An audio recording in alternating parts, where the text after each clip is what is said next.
Welcome to Seminar Sunday, District 21's weekly episodic webinar series. Today we are discussing pathways, primarily focusing on questions and answers related to the pathways system.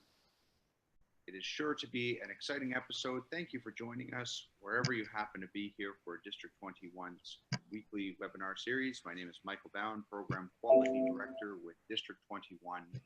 This is part of an ongoing weekly episodic series. We have a number of great topics coming up for the rest of the month, including building a team next week, as well as we'll finish off the year June 30th with 1 year left. Are you on path for your Distinguished Toastmaster Award? Tonight, our goal in the webinar is blank. We don't have any goals because, of course, we want to hear your questions, your ideas, your suggestions, and how we can enjoy the educational program together. Therefore, you, the audience, will be creating our schedule for the evening, our agenda for the evening. And we're sincerely looking forward to see where we navigate through that conversation. Is it because I'm lazy? You have to ask. Absolutely not. We want to hear your ideas in order to make this great webinar together. So let's dive right into it. I know that everyone should have the ability to enter ideas or thoughts or comments into the chat box. And of course, if you're welcome to mute anytime, but you're also welcome to unmute if you've got some ideas or thoughts that you want to share or questions you want to ask. And we'll make it very interactive as we can today. I'd like to go ahead and just start taking questions, and we can go from there. Any questions? Hello, Michael. I would like to know if you have to go through all the instructions about each speech. They are kind of sometimes lengthy. Okay. So just to understand your question, you are referencing each project when you load it up, whether or not you need to go through each of the screens. Right. In order to progress. You know, I have never actually honestly attempted to skip. I've always went through them all, so I don't have any personal experience with that. But what I do know is that I'm actually going to load it up here in just a moment as well. I'm just logging into Basecamp as we speak. I know it does allow you to skip between different sections. So I wonder almost if you would be kind of cheating, but because of course the content could be of value to you. Put it that way, Michael, that I had some troubles to get the training going. Mm-hmm. And let's say I couldn't sit the whole session, so I would come back to it. Right. And it wouldn't start. So, you know, I couldn't get going. Right. So now I'm at the research, and of course I wouldn't skip that. Mm-hmm. And I'm curious if I help somebody else who is experienced Toastmaster, and maybe they don't have that much time, you know, so there is any shortcut, put it that way. Okay. Well, let's take a look at that. Now I'm gonna start with just the project one, because this is where you know, everybody starts. Can everybody see that right now, the navigation screen? I can. So at the bottom here, now one of the things that is not terribly clear is the fact that you can expand this box and make it a little bit bigger, and sometimes, in fact, the way your screen shrinks, you may not even see these arrows. So one thing I always suggest people do is expand it as much as they can, and that way you'll be able to see more things. You do have the drop downs here. So I suspect, but I don't know, and we can maybe test that out in a moment. I can load up a project maybe I haven't done yet. And you should be able to actually go down to, you know, maybe complete your assessment and find out, you know, okay, there's the checklist for the project, and then skip down further to your evaluation, for example. So you should be able to do that, but whether or not it's going to recognize it complete, let's test that out in just a moment. And that will allow somebody to potentially skip around, as particularly one area I'm thinking of as well, just thinking out loud, is if you do go through a second path, you will go through the same level 1 as you went through the first time. And perhaps you've already got even the icebreaker project printed out. Well, do you really want to watch the whole icebreaker again? Maybe, maybe not. So I can see some legitimate reasons why you may end up in that situation. I was curious. I would like to see it, but I didn't have time, so I stopped. And I came back to it. I couldn't get going again, and I was there for a long time. Okay. So that's why the question. Okay. So I see in the comment in the chat there the pop-up wasn't showing, so I've switched it now to show the pop-up. So you should be able to see the introduction page, the fact that there's the pop-up. It's been expanded so we can see the arrows in each direction, and we can see this at the bottom. So this is where you can actually navigate around the project. So it's also really good if, let's say you do want to jump down to your evaluation and you want to get your evaluation resource right away, or maybe there was something that you really enjoyed about the project and you want to slide back up to it, then that is something that you can easily do throughout the project as well. So we'll try it in just a few minutes here on perhaps a different path. I've never seen this little thing. Okay. I never seen this. That's perfect, Michael. Thank you. I think that is the answer, though, to your challenge. And if you try it out, it should work. And okay. That will. So once again, the reason you may not have seen it though is because this box needs to be expanded. So if this box is really small, then it kind of disappears. In fact, it might disappear completely if your box is small enough. But if you expand it, then that's when you start to see these arrows to go forward or backward, as well as the drop down to skip around your project. Okay, and thank that's you. in every project. So how did you enlarge it? Where did you? You just click on the corner of the screen and just drag it larger. Yeah, just like this, right? So you can make it larger or smaller. Okay. Yeah, I'm thinking it's probably showing you live, isn't it? It's showing the increase and decrease. Yes, did. Okay, perfect. All right, and I'm glad to hear that that was value for Barbara as well.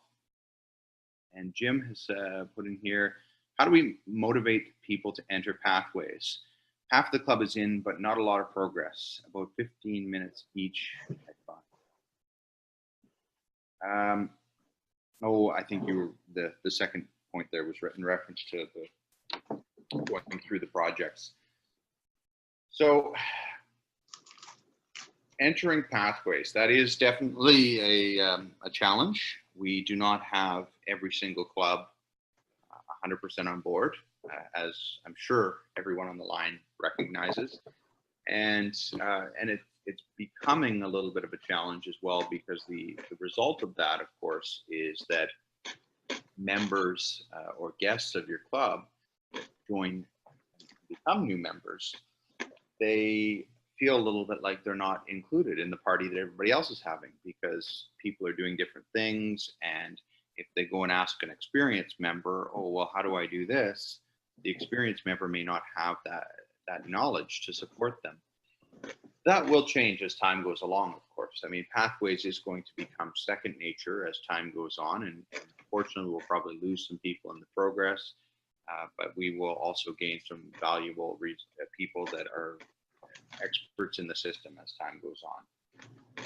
Right now, how do we convince people? Well, I think the big thing, Jim, and this is I know a huge undertaking, but it really is a matter of sitting down with people and providing them some time to basically walk them through the system, because some people just simply are not comfortable at all. There's a club that I'm familiar with that was very proud to announce they were the first club in District 21 that had 100% of their members on Pathways. But that was no easy feat, because there were some members, of course, that I guess felt that, I'm still working on the traditional program. I'm not done that yet. Why do I need to sign up for a path? There was people that just weren't really interested. And what they did is they had an event at their home, actually welcomed all the members of the club in and walked them through how to get in, what to do, and kind of sat down with them one-on-one and gave them support as well through the getting registered for a path. And they were successful in that endeavor to get everyone at least registered. And then, of course, you could, if you had enough people in the club that were on board, get them, people to spread out and talk to those members that are just registered about, this is how you go in and do your icebreaker, and start getting people scheduled in for their icebreakers and work through that.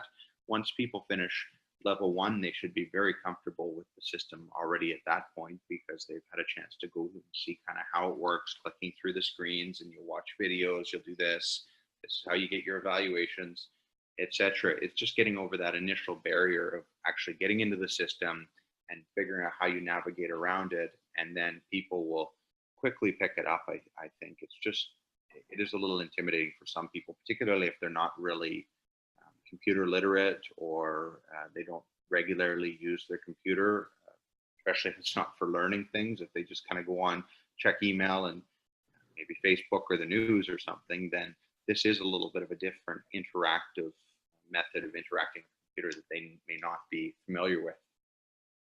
So I think that's the best way to get into it. There is another argument, though, that I heard yesterday. We was training incoming division directors yesterday, and one of the incoming division directors suggested that some members don't necessarily know what path they want, and they want to do research and figure it out. So maybe 100% is not always realistic. If members are not registering because they want to spend more time researching their path selection, or they're still in the traditional program, they want to finish off and maybe get their traditional DTM before they move into the pathway system, I wouldn't push them too hard, because the other thing to keep in mind is you can exchange your path within 30 days of purchase. But it is strictly 30 days. It is not based on how many times you've accessed it, how far along you've progressed. It is a time limit. So if you select a path today and you don't actually sign in to do anything in pathways for the next 6 months because you're still finishing something in the traditional program, for example, then you've lost the opportunity as well to exchange it. Further to that, of course, you also don't really see the flavor of your path until level 2, kind of, and level 3 more, when things start to deviate from being pretty much the same first couple levels. So going for converting all those members that aren't working on the traditional program, and especially new members, that's the one stat I look at the most. I see some stats that are updated every couple of months. One shows the amount of overall members that are registered in pathways, and it breaks it down by club as well. Another one is the officers, which is a telltale sign. If most or all club officers are registered, it typically translates to members.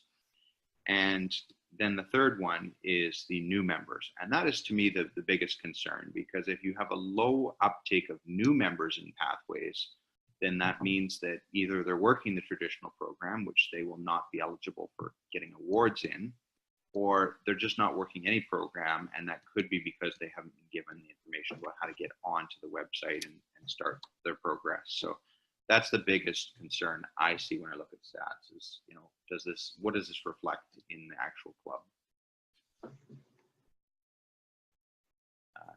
And Jim, yeah, you're absolutely right as well about the extra things on the screen that you got to click through. That is one thing I noticed about it. And if this was a program that I was designing, disclaimer that I definitely didn't design it. Of course, now I won't be able to find a good example. Let's see. There we go. So, there's these, for example, more and more and more. And I guess it's just to get you to interact a little bit more with it. So, and the main log on, you're absolutely right as well. But really everywhere there is a lot of clicking to get through things. And some of it obviously is like this more and more is, to me, it feels a little frustrating, but I understand it's probably to get people to focus more on one point at a time and purposely read through the points. But I also feel a little frustrated when I see that because I'm like, oh, I got to click through 100 times to read this. Come on. Absolutely.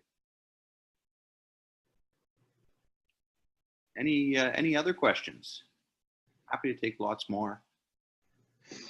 I have a question. Can you hear me? Yes, absolutely. Yes, perfect. I have a question not about pathways, but I have lots of leftover books from the old program, and I wonder, would it be appropriate to give it to the new members, kind of to help them to familiarize, or would that be kind of dangerous and not good?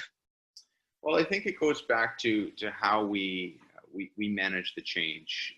This is something I've been kind of preaching a fair bit lately, is that people don't resist change itself. They resist a loss or a perceived loss of something. And right now we've got experienced members that are kind of in that stage where they're mourning the loss of the traditional program. It was where they were comfortable and they liked it.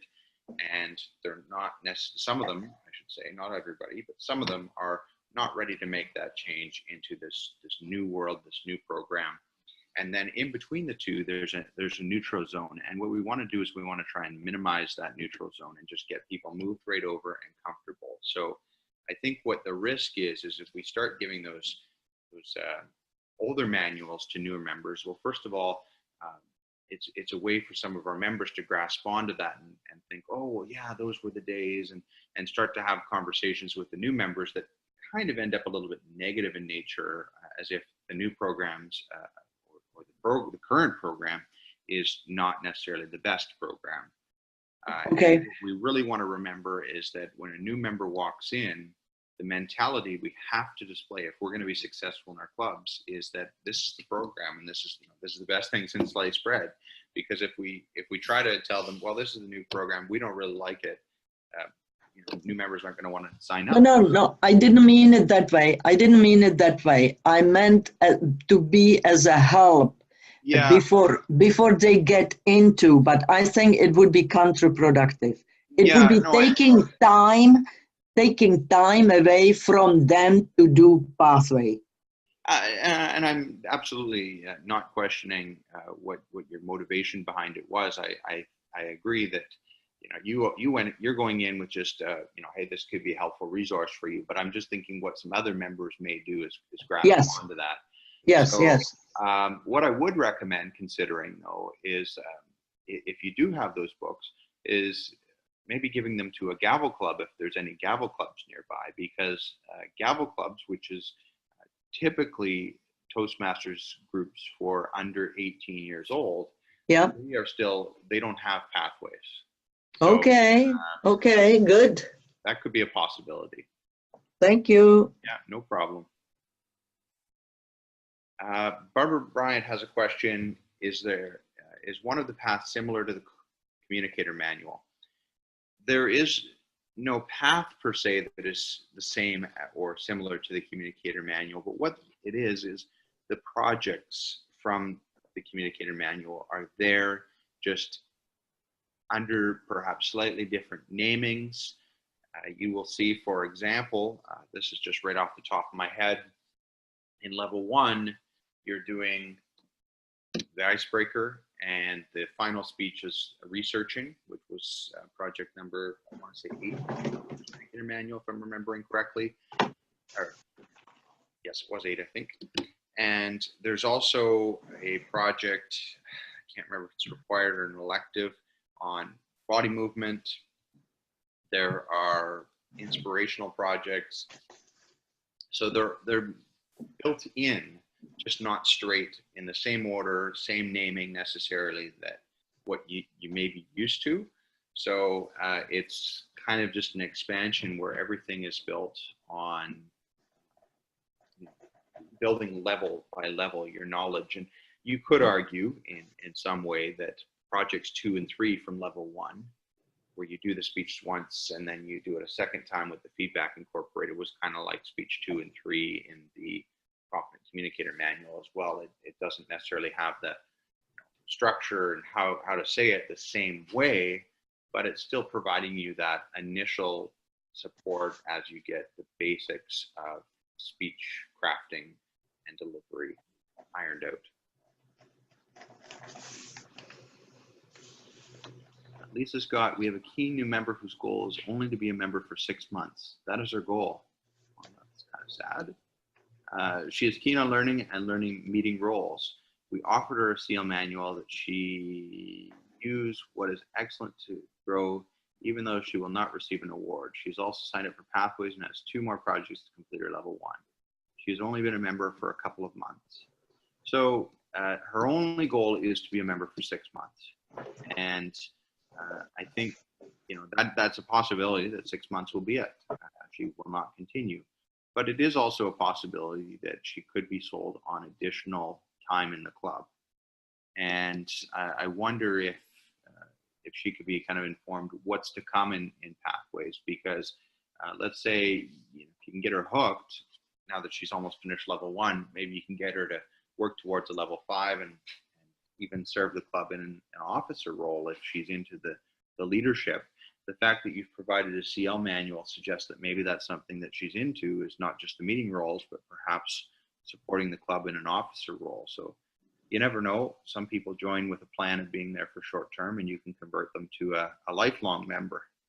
Any other questions? How about this? What does the VP Ed have to do to record the achievement of level 1? There's 2 steps to it, and I can't remember what it is. And as VP Ed, I haven't had to do it because no one in our club has achieved it yet. Can you touch on that quickly?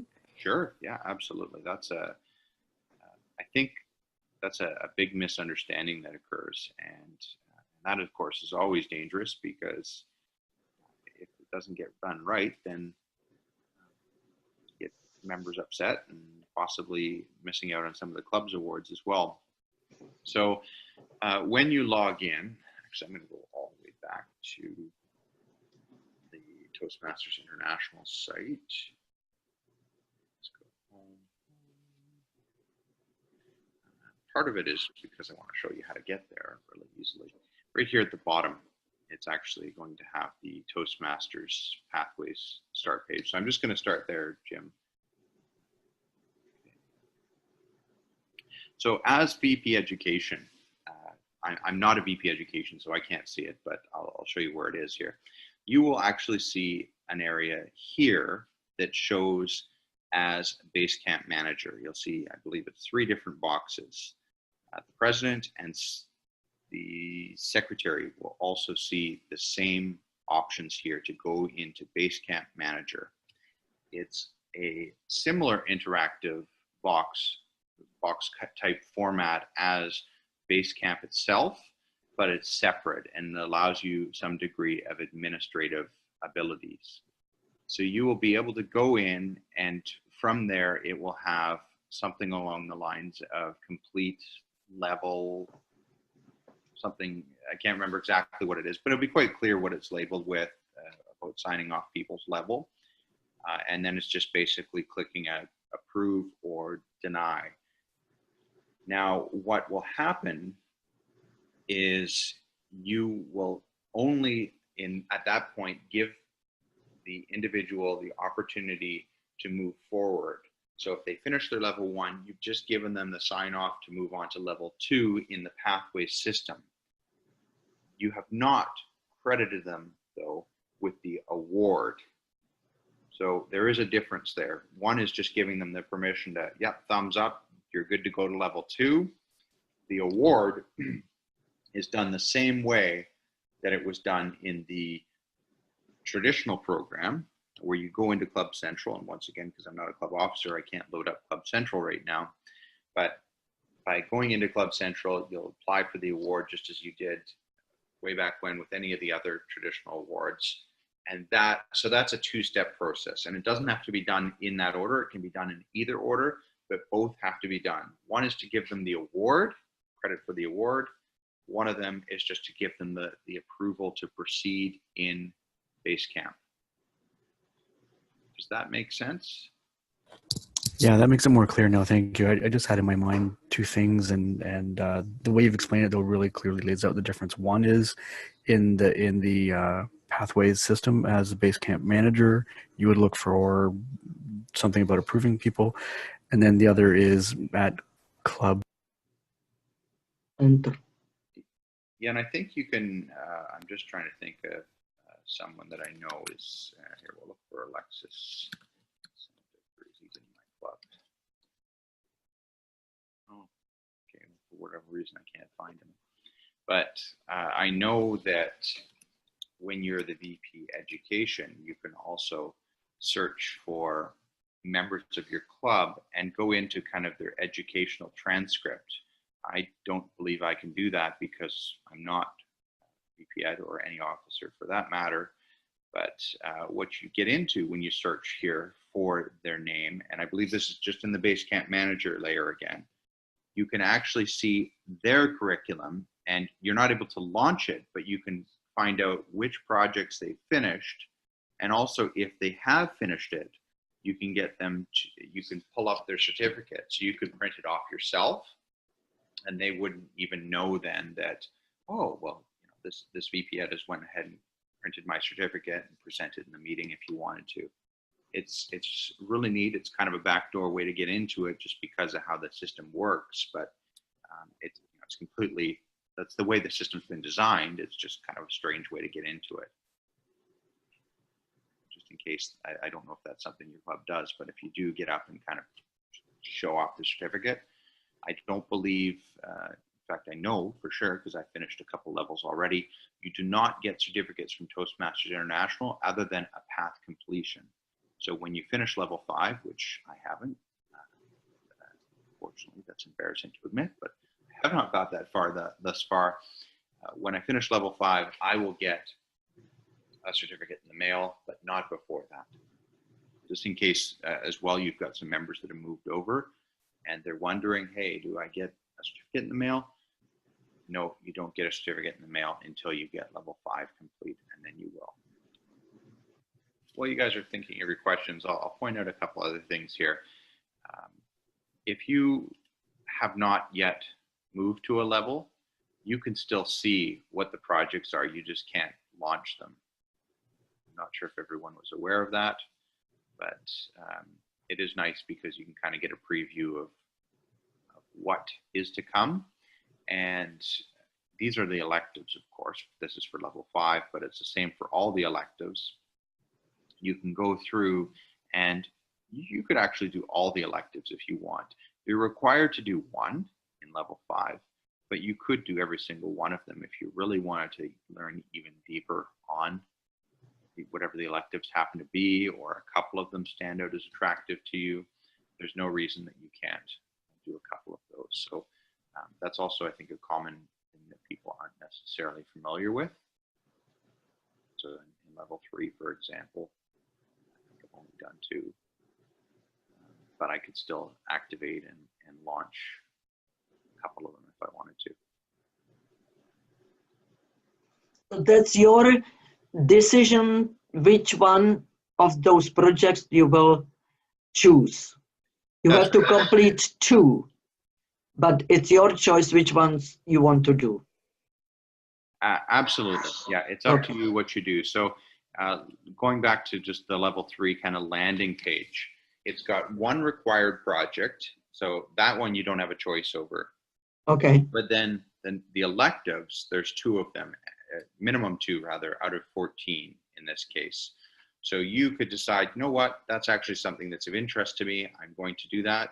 Or you could just say, no, I'm not interested in that. I'm going to skip over to something else. So that's the way that Pathways is more of a customizable experience for people. And that's one of the big things that Toastmasters International has kind of highlighted about it, is that this is about like what you want to accomplish, because maybe you have joined just because you want to use the presentations and visual aids. Okay, well, that's here for you. Or if you want to do storytelling, you could focus on that instead with this project, right? So it gives you that flexibility. but only once you get to level 3. So level 1 and 2 are basically just, here's what you need to do.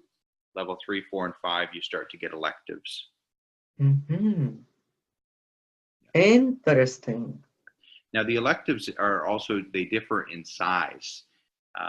So that is another interesting thing to note, is as you get further, like level 4 looks like, oh wow, it's only 2 projects.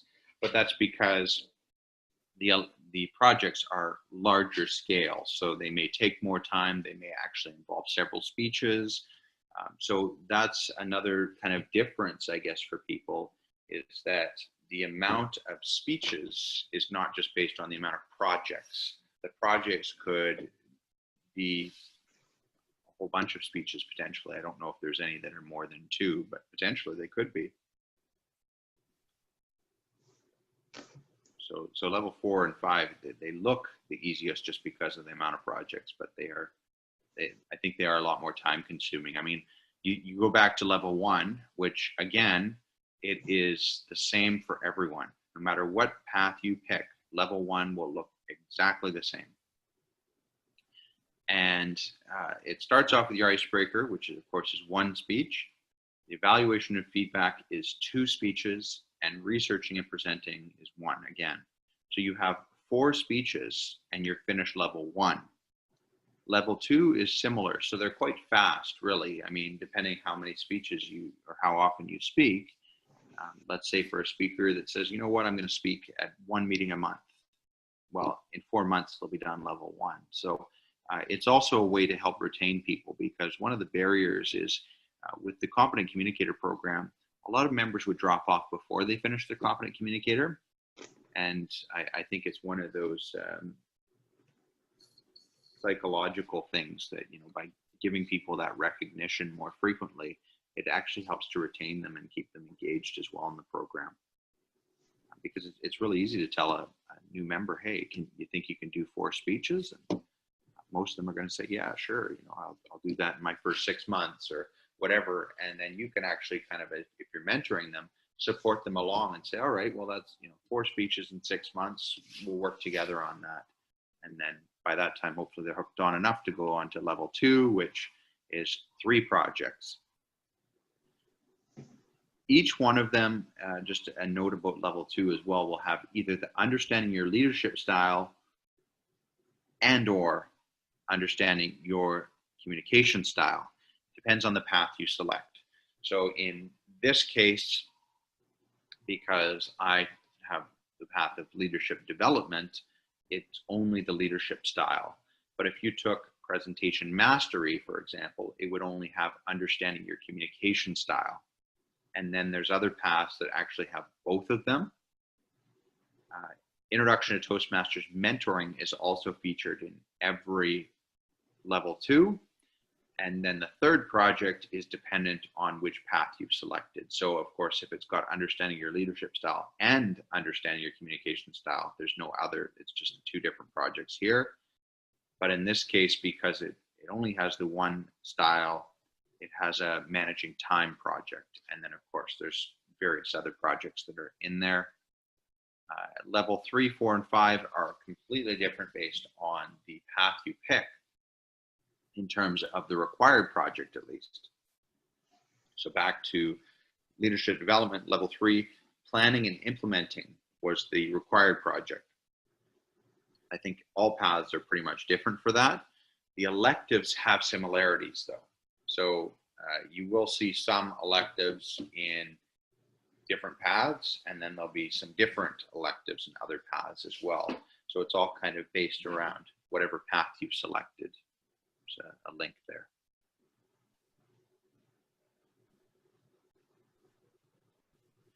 Jan is just asking, in level 1, in addition to the speeches, do you evaluate a speech and receive an evaluation on your evaluation as well?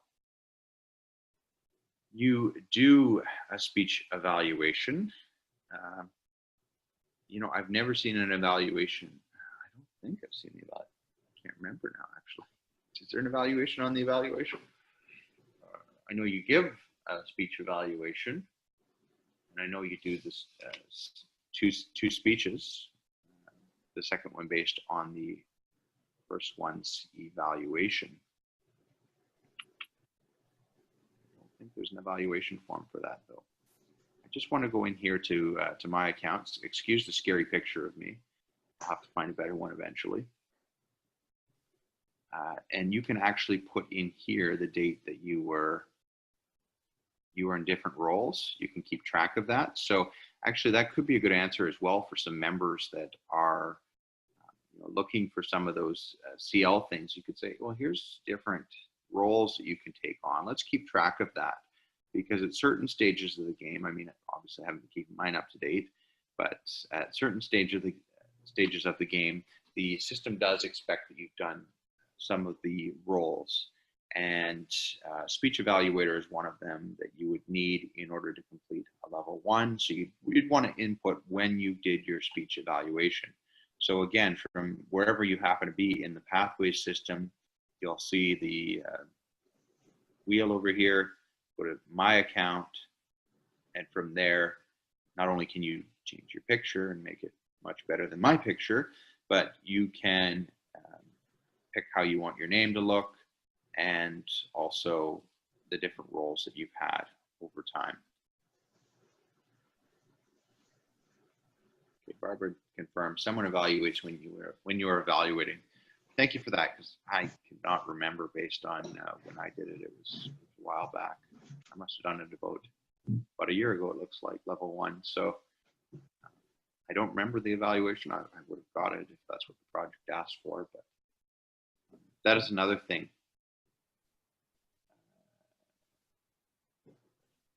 Jim is asking, what is the records use? I think the intention was for people to go in here and add when they've completed different projects, and maybe it's linked to the system somewhere. I have not stumbled upon that where it said, hey, you haven't put in this and therefore you can't be approved for this level completion. Maybe it's just a way that your VP Ed could also kind of go in and do a quick check if you had some concerns. But I mean, at the end of the day, I've said this before on these webinars, this whole program is built around integrity, and if somebody really wants to get a level 5 just because they want to get a level 5, I mean, they're robbing themselves. So as a VP Ed myself, I wouldn't be terribly concerned about it, because they want to cheat the system. The only one that's losing is them, really. There was something else now I just thought of after I went there, but of course it escapes me right away. Speech evaluations, of course you can go here and find any speech evaluation for any project. So if you're evaluating someone, then that is very convenient. The other thing you can do is instead of having to put yourself in a position where you are keeping paper records, you could have somebody even type up an evaluation, you could scan your evaluations, and you can store it in the system as well. So that is extremely convenient. If you click on your picture, or make it a picture, it has maybe your initial. You go to your e-portfolio, you can actually dump your evaluations in here. I haven't put in mine for level 3 yet, but for level 1, I started learning about this after my first speech, I think. So you can actually upload in, just hit on the add file, drag it, add, and it's saved in the system forever. So you have that record if you ever need it for any reason, you want to refer to it. If your VP Ed does question, hey, did you actually complete this? Then it is there for you as well. So I personally have found that really beneficial to store. And you could, this is where I started putting things before I realized that was there. I started just putting it under feedback. So you could actually do that as well if you wanted to.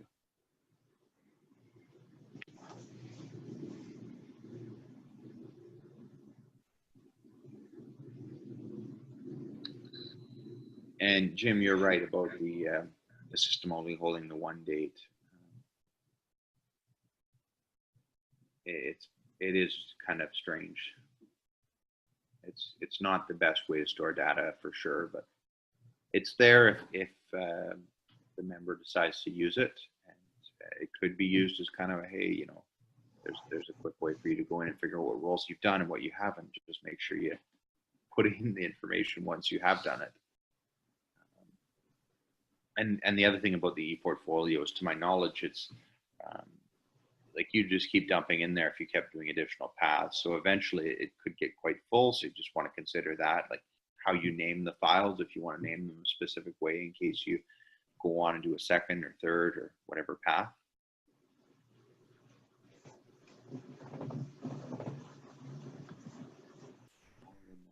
Resources have a number. So anyone mapped out all the resources in each path.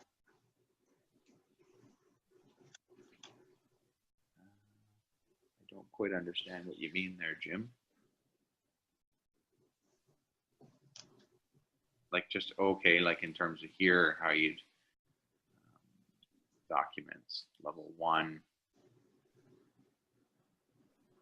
Yeah, I mean, I don't know that anybody has done that. I guess what I would probably do if I was thinking ahead of time, which clearly I wasn't when I first uploaded level 1, because, you know, you're learning at level 1. I probably would put something like, you know, LD, leadership development, underscore icebreaker, or whatever the project name is, and maybe the date or something, just so, you know, if I did decide to do leadership development again, I could have another date in there. But that's up to the individual and how you want to record things as well. You may just want to use a project number or something along those lines. Totally up to you what works for you. And you know, it is essentially for your exclusive use. I think the VPN might be able to get in this way through Basecamp Manager as well if they search for your name. But again, that's the worst case scenario, is they're going to see your evaluation forms. But other than that, it's really for your use.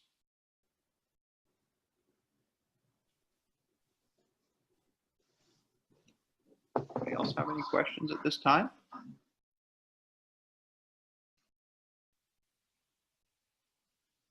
You guys are a quiet bunch. I feel like it's not possible that I've answered every single pathways question you have. How do badges relate? I think it's more just for fun. Honestly, as much as I'd love to say it's something way better, it's more just a way of, you know, of course, I've got four badges. Obviously, the clubs that I've been involved with have not overly used these because these are all automatic for achieving each level. It's once again going back to that recognition theory, but you can give badges to other members as well. Of course, I have not done that for some time, so I'm trying to remember how to do that. Let's go back to Jan here. How do I give Jan a badge? There we go. You rock.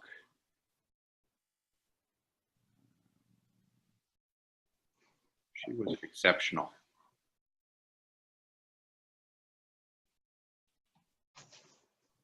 Post. So now if Jan goes into her portfolio, she will see this badge with a comment that she rocks and she was exceptional.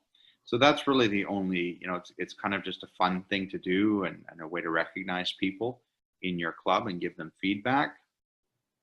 But that's all really that it's for. So again, I mean, there's lots of little things you could kind of make fun, and but it doesn't offer anything else through the system. It's just kind of more for your recognition between club members, and it has to be somebody in your club as well, just to make that clear. You know, like I'm intentionally searching here for people that are in my club because I can't search for anybody outside my club whatsoever. It is limited just to people within your club. It's a nice way to recognize each other if everybody's using the system. Yeah, it absolutely can be. And I mean, that's the other thing that, because as you can see, I can give feedback here. So I could talk about, Jan had excellent speech, et cetera, and you can see here that I can either share it with everyone, share it just with Jan, and Jan Ireland's managers, which is Basecamp manager, of course. So you can figure out who, if I wanted to, let's say I completed a speech evaluation for her, I could attach the file, post it, so then she's got access to it. She can do whatever she'd like to with that feedback. So that would be a good example. Let's say you do have, a laptop computer with you or something in the meeting, and you want to just do an evaluation completely paperless. It's possible. Obviously, the one thing you'd want to be careful about in the meeting room is how noisy your keyboard is, as if you're tick, tick, tick, tick, tick. Well, somebody's speaking, then that could become frustrating. But if you can avoid the noise, they are, as you say there, Jim, their evaluation resources are PDF fillable forms. You could fill it out on your computer, save it. I could drop in Jan's feedback right here from her speech, save it, done. And from there, she can log into her computer at home or wherever she wants to and read that evaluation and digest it just as if it was in a paper form. And of course, she could print it if she wanted to. So I think that's actually one of the coolest features of this system that most people probably don't recognize is there. As you can see, I mean, mine was only things I had uploaded, and I don't know if Jan's got other things, but the only public thing was just that you rock I put in there.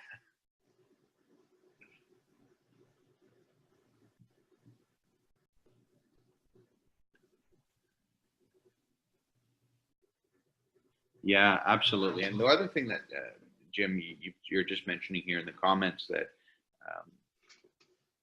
even if printed, it's a great guide to your evaluation, what to look for in this particular project. And the other thing I find through all the Pathways projects is consistency. So like I've never thus far seen an evaluation where it doesn't have that 1 to 5 scoring that you do for all the different elements, and what did this person do well, how could it be improved, those types of things. So the evaluation forms, they have some slight differences. I can't think of exact differences right off the top of my head, but there's also a great consistency in it, which is nice, because I found with the traditional program, there was more differences. There was, if you were completing somebody's competent communicator manual, the evaluation could actually look quite different from, one of the advanced manual projects.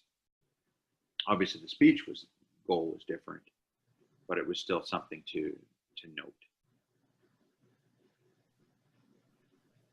What other questions do we have out there?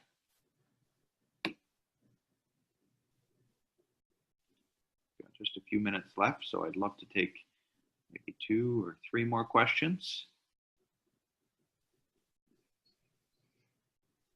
Would you be able to show, if I finish or when I finish the research speech, what will I do step by step, if you have time?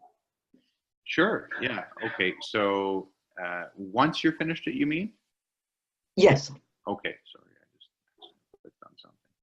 So for you, actually, there is really not much you will need to do, other than there will be a button here, I believe, to mark complete. Actually, let me test this out. I delivered the speech. I get the evaluation. I have to put the evaluation on my file. Mm-hmm. Okay. Well, the one thing to keep in mind, though, is you do not actually need to put you don't have to put the evaluation on your file. I mean, that is what I'm recommending you consider doing, because then you don't have to worry about saving paper or anything. VP Ed will do it. It doesn't even have to be done. So the VP Ed could do it, but they don't have to. So you could do it, VPEd could do it, or if you've decided that you don't want to, you could store a paper copy, you could shred it, you could do anything you want. The system does not actually require that. Okay. So what I've done is I've just actually done exactly what we talked about as well at the start of this conversation. So you do not need to actually go through each screen on the projects.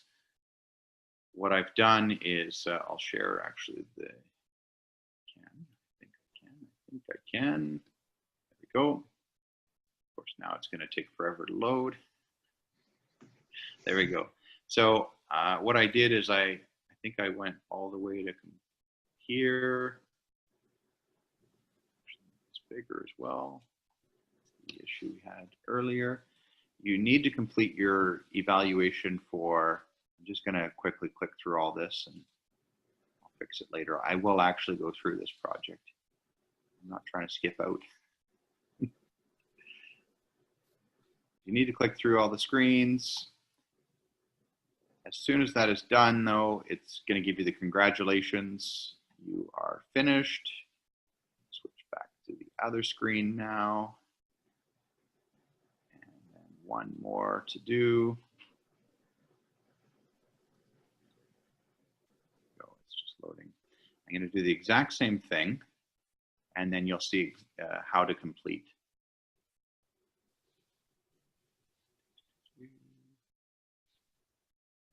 And now I've got to make a commitment to finish a level 1. And Barbara's just put in the comments as well that she hasn't uploaded any of hers. Yeah, that's the one thing. Like, the system's not going to require it in order to do anything. It's just there for your convenience. So if you only want to consume the information from the project, you can do that, and then you can move right along to the next project. Okay. So let's see now what's going to happen. I believe I'm going to close out of here. All right, so I have completed the 3 projects. I think that's what I'm sharing right now, right? Yeah. I've completed the 3 projects. You will see level 1 completion. Activate. From there, let's see what it does. Launch. And then you will see a mark complete. When you hit that button, I'm not going to hit it today because the only thing it does is show that it's been marked, it's been submitted. When you click on the mark complete, it will send, that's where it goes over to the Basecamp manager to approve. So if you've finished your level 1 at this point, by marking it complete, you're waiting for the VP education. What you'll see though is this is all done here. So there'll be check marks everywhere. But level 2, you can't begin yet. And that's because you haven't been signed off on that level 1. Yeah, So, I understand that. Yeah. Okay. Yeah. Okay. So I just want to make sure that was articulated. So that's what the Basecamp manager is going to do.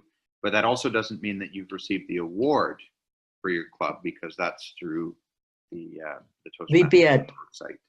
Yeah. Yeah. Yeah. Thank you. No problem at all. We could probably take just one more question if anybody has any other questions before we wrap up.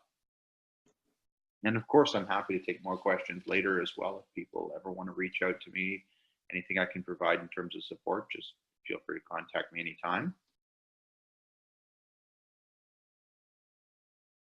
Any others?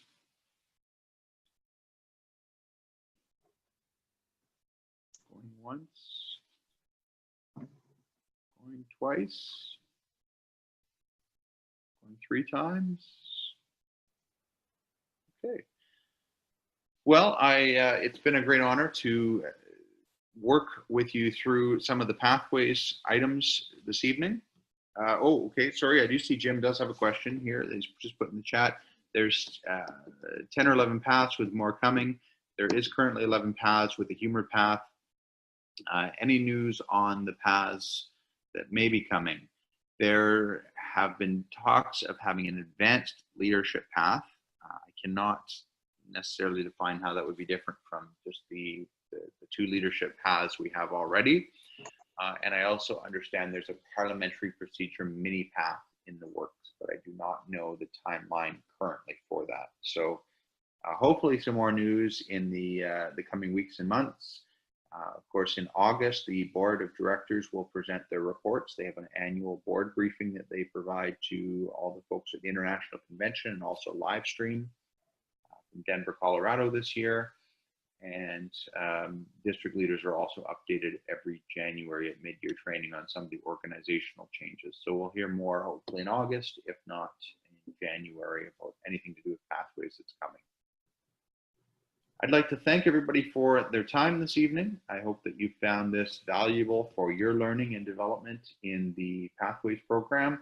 My email address is now on the screen. If you ever want to reach out with Pathways questions, if I don't know an answer, I'm happy to direct you in the right place. Thank you so much, everybody, and look forward to seeing you in the coming weeks. Take care.